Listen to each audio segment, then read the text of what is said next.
নমস্কার বন্ধুরা, স্বপ্নের রান্না একটি নতুন ব্লগে তোমাদের সবাইকে স্বাগত জানাচ্ছি। তোমরা সবাই কেমন আছো? আশা করছি ভালোই আছো, আর আমিও খুব ভালো আছি।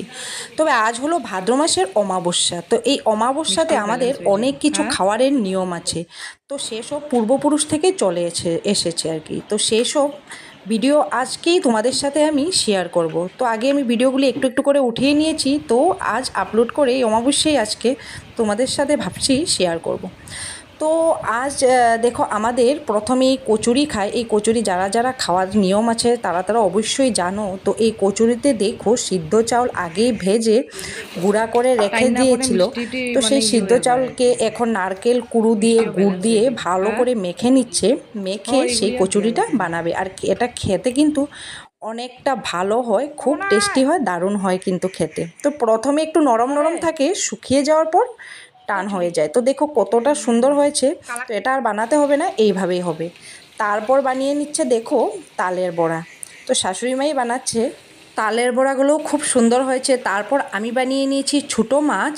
আর যেহেতু আজ টাইমই পাচ্ছিলাম না বানাতে বানাতে, তার জন্য ভয়েস ওভারেই দিচ্ছি। তো এদিকে দেখো চন্দনা শুটকি, মাছের যেটা শুটকি সেটা ভেজে নিয়েছি। ভেজে তারপর সেই অনেকটা তেল দিয়েছি, অনেক পরিমাণে তেলেই আমি পেঁয়াজ কুচো দিয়ে দিলাম, তেজপাতা দিয়ে দিয়েছিলাম, দিয়ে একটু ভাজা ভাজা করে নিলাম।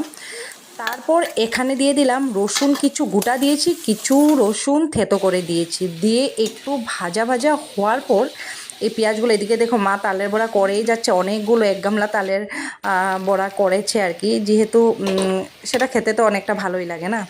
তারপর সেই কচুগুলো, যে বড়া খাই না আমরা কচু, সেই কচুগুলো কুড়িয়ে গ্রেট করে মেশিনে পেস্ট করে তারপর এখানে দিয়েছি দেখো। তো দিয়ে এখানে একে একে আমি সব মশলাগুলো, কাঁচা লঙ্কা পেস্ট, হলুদ গুঁড়ো, একটু পরিমাণে জিরা গুঁড়ো, বেশি না একটু পরিমাণে দিতে হবে। আর ঝালটাও কিন্তু একটু বেশি হতে হবে, তাহলে খেতে ঝাল নুন সেসব আর কি সমান পরিমাণে হতে হবে। তবে সেসব দিয়ে আর এটা না খুব আস্তে আস্তে হবে। এখন আমি নাড়াচাড়া করে ঢেকে রেখে দেব। তবে দেখো এই যে কচুলাড়াটা কমপ্লিট চন্দনা মাছের দিয়ে, মাছের শুটকি দিয়ে। তো দেখো এটা রসুন পেঁয়াজ দেখলেই কিভাবে বানিয়েছি। তো ঢেকে ঢেকে রেখে অনেকটা সময় লেগেছে এটা বানাতে। একটু গ্যাস কমিয়ে আঁচ দিয়ে বানাতে হয়। আর লবণ মরিচ সেসব কিন্তু পুরো সমান পরিমাণে হতে হয়, খুব টেস্ট লাগে খেতে। একটুখানি দিয়ে অনেকটা ভাত খাওয়া যায়। তো একদম আস্তে আস্তে বানিয়ে নিয়েছি। এবার দেখো কড়াইতেও লাগছে না, পুরো তেল বেরিয়ে এসেছে। আর খুব মাখন মাখন ব্যাপার হয়ে গিয়েছে, এটা খেতে খুব। তো দেখো বন্ধুরা, সেই কচুলারা আমার হয়ে গিয়েছে। তো কতটা দেখতে ভালো লাগছে দেখো, কতটা টেস্ট হবে। আর এটা কিন্তু অবশ্যই খাওয়ার সময় একটু বেছে খেতে হবে, যেহেতু এটার মধ্যে আমি চন্দনা মাছের শুটকি দিয়েছি। তোমরা এমনিও বানাতে পারো, কিন্তু এটা আমাদের নিয়ম আজকে দেওয়ার, এই ভাদ্র মাসের অমাবস্যা আর কি। আর খেতে এটা খুব টেস্ট হয়, কিন্তু একটু দিয়ে তুমি এক থালা ভাত খেয়ে নিতে পারবে, এত টেস্ট হয় এটা। আর আমি দুই ভাগে রেখেছি কেন কি অনেকটা বানিয়েছি তার জন্য। আবার এদিকে দেখো আর কি বানানো হয়েছে। এই যে ছোটো মাছ বানিয়েছি, ছোটো মাছের চচ্চড়ি। এদিকে কুমড় বটি বানিয়েছি। তো মাছের মাথাগুলো আছে, এখানে ডাইল আছে দেখো। আর এই সব আমাদের কিন্তু আজকে খাওয়ার নিয়ম।